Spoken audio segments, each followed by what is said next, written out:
l'armure du silence. Manager quand tout devient toxique. Bienvenue dans Entre deux pensées.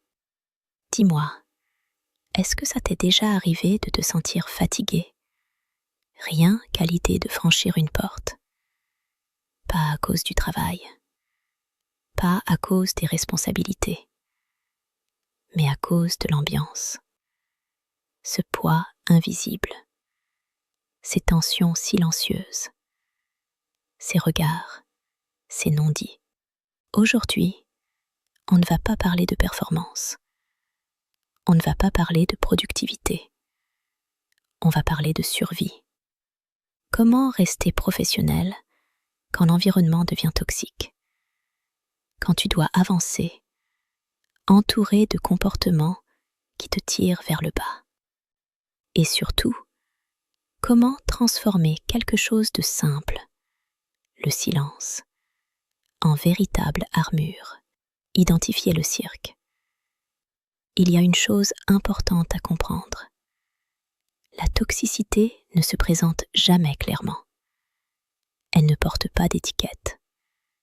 Elle se cache dans des comportements, dans des dynamiques, dans des jeux subtils. Et souvent, elle prend des visages bien précis. Il y a le saboteur, celui qui pense être indispensable, celui qui se donne tous les droits parce qu'il est persuadé qu'on ne peut pas avancer sans lui.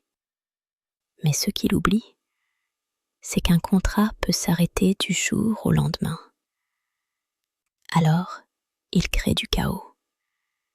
Il dit une chose à quelqu'un, une autre ailleurs. Il divise, il sème le doute. Et pendant que tout le monde essaie de comprendre, lui, il garde le contrôle. Et puis, il y a l'autre profil, plus insidieux. La personne qui change de version selon le vent. Un jour victime, un jour alliée. Elle s'adapte à ce qui l'arrange. Elle vient chercher ton empathie, ta compréhension, ton énergie. Et sans que tu t'en rendes compte, elle t'épuise. Et à un moment, il y a un signal, un vrai. Quand tu ressens un rejet, quand tu n'as même plus envie de croiser certaines personnes. Ce n'est pas de la méchanceté, c'est ton corps qui te parle, qui te dit « protège-toi », la tactique du retrait. Face à ça, on a souvent le réflexe de vouloir arranger les choses, d'expliquer, de dialoguer, de réparer. Mais parfois, la meilleure stratégie, c'est le retrait. Pas fuir, pas abandonner, se repositionner. Première étape, reprendre le contrôle de ton espace, couper certains canaux, mettre des limites. Ce n'est pas rejeter les autres, c'est te respecter. Deuxième chose, devenir neutre, presque invisible émotionnellement. Répondre simplement, sans surplus, sans réaction. Ne plus offrir de prise. Parce que certaines dynamiques ne survivent que grâce à tes réactions. Et quand tu deviens stable, calme, presque inintéressante pour le conflit, elles s'éteignent. Et puis, il y a un autre point essentiel. Arrêter de participer à ce qui ne te nourrit pas. Dire non aux obligations sociales qui te vident, aux moments qui sonnent faux. Dire non, c'est souvent le début du respect de soi. Reprendre son pouvoir. Il y a aussi une réalité difficile à accepter. Tu ne peux pas contrôler les autres. Tu ne peux pas empêcher certaines personnes de manipuler. Tu ne peux pas forcer un environnement à devenir sain. Et parfois, même ceux qui devraient voir ne voient pas. Alors, tu dois faire un choix. Essayer de sauver une situation qui ne dépend pas de toi, ou protéger ce qui t'appartient vraiment. Ton énergie, ton travail, ton intégrité. Ton rôle n'est pas de corriger les comportements des autres.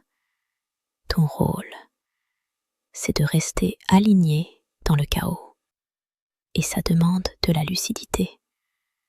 Parce que parfois, ce qui ressemble à de la sollicitude est en réalité une intrusion. Certaines questions ne sont pas bienveillantes. Elles sont stratégiques. Elles cherchent une faille. Et tu n'es pas obligé de tout donner, de tout expliquer, de tout partager. Tu peux garder des espaces à toi. Tu peux rester fermé là où c'est nécessaire. La victoire du silence. À la fin, tout se simplifie. Tu comprends que tout ne mérite pas ton énergie, que tout ne mérite pas ta réaction. Et surtout, que tout n'a pas la même importance. Entre les tensions de bureau et ce qui compte vraiment dans la vie, le choix est évident. Alors, tu recentres.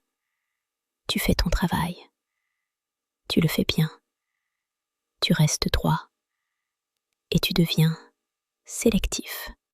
Sélectif dans ce que tu donnes. Sélectif dans ce que tu acceptes. Parce que ton énergie, c'est ta ressource la plus précieuse. Et le silence, bien utilisé, devient une force. Pas un retrait, pas une faiblesse, une maîtrise. Alors, aujourd'hui, protège-toi. Pas en te fermant au monde, mais en choisissant où tu t'ouvres.